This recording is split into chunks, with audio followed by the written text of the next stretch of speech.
नमस्कार साथियों, veterans news में आपका स्वागत है। साथियों, आज के वीडियो में हम आपको आरटीआई एप्लीकेशन फाइल करने का तरीका बताएंगे। आरटीआई कब, कहां, कैसे, किस तरीके से फाइल की जा सकती है, उसका फॉर्मेट किस तरह का होता है, उसके लिए फीस कितनी लगती है, रिप्लाई देने के लिए डिपार्टमेंट या ऑफिस को कितना टाइम मिलता है, ऑफिस या डिपार्टमेंट ने जो रिप्लाई दिया है उससे आप सेटिस्फाइड नहीं है तो फर्दर प्रोसेस क्या है। साथियों, कंप्लीट जानकारी के लिए आप वीडियो के अंत तक बने रहें। अगर आप चैनल में नए हैं या अभी तक आपने चैनल को सब्सक्राइब नहीं किया तो सब्सक्राइब कर दें, बेल आइकॉन यानी घंटी का निशान प्रेस कर दें ताकि आगे आने वाले वीडियोज का नोटिफिकेशन वीडियो अपलोड होते ही आपको मिल सके और आप जल्दी से जल्दी देख सकें। साथियों, आजकल हम देखते हैं कि सरकारी विभागों के साथ डील करते टाइम बहुत सी सूचनाएं ऐसी होती हैं जो हमको बताई नहीं जाती हैं या हमको पता नहीं लगता है। बहुत बार हम ऐसे सोचते हैं कि वो क्या तरीका होगा जिससे ये हम इन्फॉर्मेशन इस डिपार्टमेंट से प्राप्त कर सकें। वो इन्फॉर्मेशन कैसी भी हो सकती है। आरटीआई एक ऐसा मेथड है जिसके थ्रू आप हर इन्फॉर्मेशन को किसी भी सरकारी डिपार्टमेंट या ऑफिस से प्राप्त कर सकते हैं। आरटीआई के अंदर कुछ चीजों को छोड़ करके जो देश की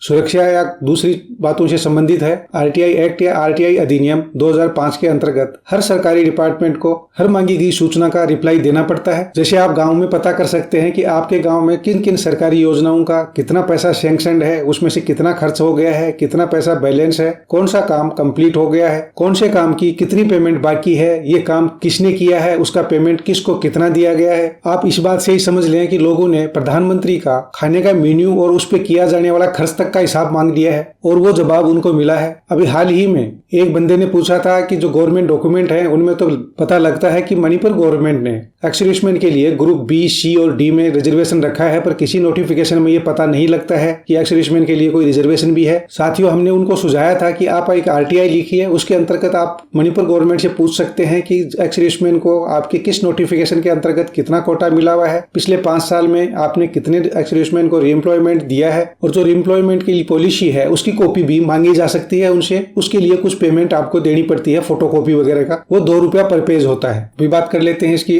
प्रक्रिया की। आरटीआई आवेदन दाखिल करने की प्रोसेस क्या है। साथियों, आरटीआई अधिनियम 2005 सूचना की स्वतंत्रता अधिनियम 2002 का एक उन्नत संस्करण है। यह अधिनियम किसी भी भारतीय नागरिक को किसी भी राज्य या केंद्र सरकार के कार्यालय या विभाग से आवश्यक जानकारी लेने में सक्षम बनाता है। यानी जो आरटीआई एक्ट है 2005 का, उसके अंतर्गत आप किसी भी डिपार्टमेंट से कोई भी इंफॉर्मेशन मांग सकते हैं, वो मना नहीं कर सकता है। यह अधिनियम शासकीय सूचना के लिए नागरिकों के अनुरोध पर समय पर प्रतिक्रिया देने के लिए गवर्नमेंट डिपार्टमेंट्स को आदेश देता है। इस अधिनियम में कहा गया है कि सरकार इस तरह की किसी भी जानकारी के लिए नागरिक के अनुरोध का समय पर जवाब देगी। आरटीआई को भारत में सबसे शक्तिशाली विधानों में से एक के रूप में देखा गया है, जो नागरिकों को किसी भी सार्वजनिक प्राधिकरण, गवर्नमेंट ऑफिस या उनकी गतिविधियों पर सवाल उठाने का अधिकार देता है, पूछताछ करने का अधिकार देता है, जानकारी प्राप्त करने का अधिकार देता है। चाहे फिर आपका ये जो आरटीआई है वो आपके क्षेत्र की सड़कों से संबंधित हो, पानी की समस्या से संबंधित हो, उसके लिए होने वाले सरकारी प्रयासों से संबंधित हो, सफाई पे होने वाले खर्च या फर्दर उसकी कार्रवाई पे होने वाला प्रोग्राम हो, सेवा या पेंशन से जुड़ा हुआ कोई मामला हो। आरटीआई एक सार्वजनिक जीवन के किसी भी मामले में सरकारी के जो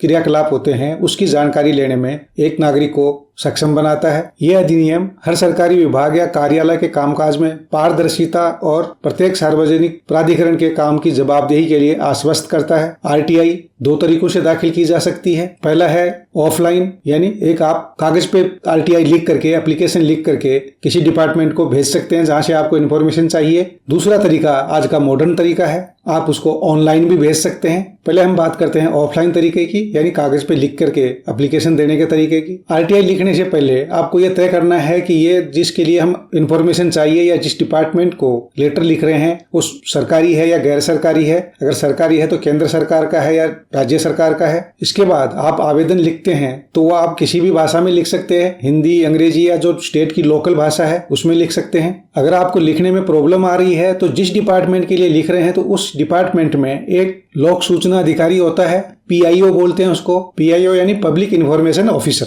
वो भी आपको आपकी आरटीआई लिखने में हेल्प करेगा। ये जो आवेदन है ये भी उसी ऑफिसर को संबोधित करना है, यानी जिस भी डिपार्टमेंट या ऑफिस को आप जो एप्लीकेशन लिखेंगे उसमें एड्रेस लिखते टाइम उसी का लिखना है, पब्लिक इन्फॉर्मेशन ऑफिसर, फिर उसका डिपार्टमेंट का पूरा एड्रेस। उसके बाद जो हेडिंग होगा, हेडिंग में आपने लिखना है आरटीआई अधिनियम 2005 के तहत जानकारी चाहने के लिए या चाहने बाबत। अंग्रेजी में भी आप समझ सकते हैं, regarding seeking information under the RTI act 2005। इसके बाद जो आपका लेटरी एप्लीकेशन है उसकी मेन बॉडी में जो आपको इन्फॉर्मेशन चाहिए वो आप उसमें मांग सकते हैं। उसके लिए विशिष्ट प्रश्न पूछ सकते हैं, उसमें आप उनका वर्ष या अवधि के हिसाब से भी जवाब लेने के लिए बोल सकते हैं। किसी दस्तावेज की जरूरत हो या उसके किसी अंश की आपको जरूरत हो तो उसके लिए भी आप रिक्वेस्ट कर सकते हैं। वो डिपार्टमेंट वो दस्तावेज आपको देने के लिए जिम्मेवार है, यानी उसको देना पड़ेगा। उसके लिए जो फीस लगेगी वो 2 रुपया प्रति पेज की फीस लगती है फोटोकॉपी करने की। आवेदन करने की एक फीस होती है वो 10 रुपया होती है। वो आप किसी भी तरह से कैश में भी जब वहाँ डिपॉजिट कर सकते हैं ऑफिस में, बैंक ड्राफ्ट भी साथ में लगा सकते हैं, मनी ऑर्डर भी लगा सकते हैं, या जो फीस स्टैंप होती है या पोस्टल ऑर्डर होता है वो भी आप भेज सकते हैं। साथियों, आवेदन पत्र में अपना पूरा नाम, पता, संपर्क का विवरण यानी कॉन्टैक्ट नंबर, टेलीफोन नंबर वगैरह जरूर लिखें। ईमेल एड्रेस भी लिखें। अपने शहर का नाम, तिथि वगैरह का पूरा ठीक ढंग से उल्लेख करें ताकि रिप्लाई देने वाले डिपार्टमेंट को सहूलियत रहे और आपको वो जल्दी से जल्दी संपर्क कर सकें या जल्दी से जल्दी आपको रिप्लाई पहुंचा सकें। आप जो अपना RTI है वो डाक से भी भेज सकते हैं या कार्यालय में जाकर व्यक्तिगत रूप से भी सौंप सकते हैं और उसकी रसीद जरूर ले लें। साथ में जो आपने RTI सबमिट करी है, भेजी है, उसकी एक फोटोकॉपी अपने पास जरूर रखें। साथियों, RTI एक्ट के अनुसार जो संबंधित कार्यालय या डिपार्टमेंट है वो आपका एप्लीकेशन मिलने के 30 दिन के अंदर अंदर रिप्लाई देने के लिए बाध्य है, यानी 30 दिन के अंदर अंदर रिप्लाई देना उसके लिए कंपलसरी है। अगर वो 30 दिन के अंदर अंदर रिप्लाई नहीं देता है तो आप अपीलीय प्राधिकरण को भी अपील दायर कर सकते हैं कि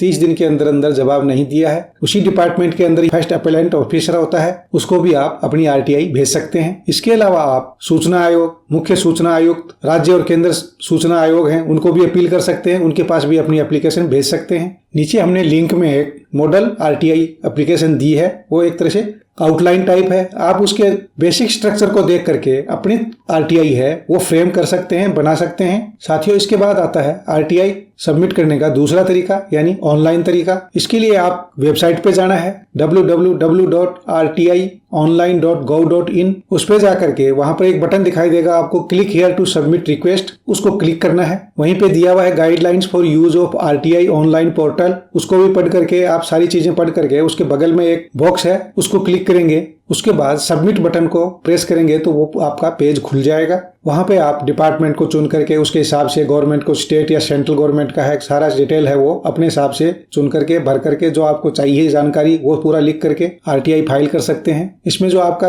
अनुरोध है वो 3000 वर्णों यानी 3000 कैरेक्टर से ज्यादा नहीं होना चाहिए। इसके अलावा अगर आप कोई PDF फाइल एनक्लोज करना चाहते हैं तो वो भी एनक्लोज कर सकते हैं। इसके लिए जो RTI का शुल्क है 10 रुपया फीस है, उसका आप भुगतान नेट बैंकिंग, क्रेडिट कार्ड या डेबिट कार्ड से कर सकते हैं। आपका जो पेमेंट होते ही, फीस का पेमेंट होते ही आपको एक एक्नॉलेजमेंट मिल जाएगा, उसके ऊपर आपका नंबर भी होगा एप्लीकेशन का और तुरंत ही आपकी एप्लीकेशन उस डिपार्टमेंट के पास पहुंच जाएगी। आप समय समय पर अपनी एप्लीकेशन का स्टेटस है वो ट्रैक भी कर सकते हैं। नंबर के हिसाब से आप लॉगिन और पासवर्ड वगैरह डाल करके अपना, अगर RTI है आपकी वो रिजेक्ट हो जाती है या आपका अनुरोध है उसका रिप्लाई आपके मन मुताबिक नहीं मिलता है या आप उससे सेटिस्फाइड नहीं है तो क्या करें, तो उसके लिए आपको अपील फाइल करनी पड़ेगी। आप अपील को भी ऑनलाइन और ऑफलाइन दोनों तरीके से सबमिट कर सकते हैं। अपील आप उस डिपार्टमेंट का जो फर्स्ट अपीलेट ऑफिसर है उसको एड्रेस करना है। उसकी डिटेल्स जो आपकी अपील रिजेक्ट हुई उसमें भी मिलती है, नहीं तो आप सिर्फ फर्स्ट अपीलेट ऑफिसर लिख करके उसका ऑफिस का या डिपार्टमेंट का एड्रेस लिख दें, उसी से आपका काम हो जाएगा। आपकी दोबारा भेजी हुई RTI एप्लीकेशन का जवाब भी वो डिपार्टमेंट 30 दिन के अंदर अंदर देने को बाध्य होता है। वहां भी बात नहीं बनती है तो आप राज्य या केंद्र सरकार जिसका भी ऑफिस है तो केंद्रीय सूचना आयोग या राज्य सूचना आयोग को भी आप अपनी एप्लीकेशन भेज सकते हैं। तो साथियों, ये थी RTI लगाने से संबंधित जानकारी।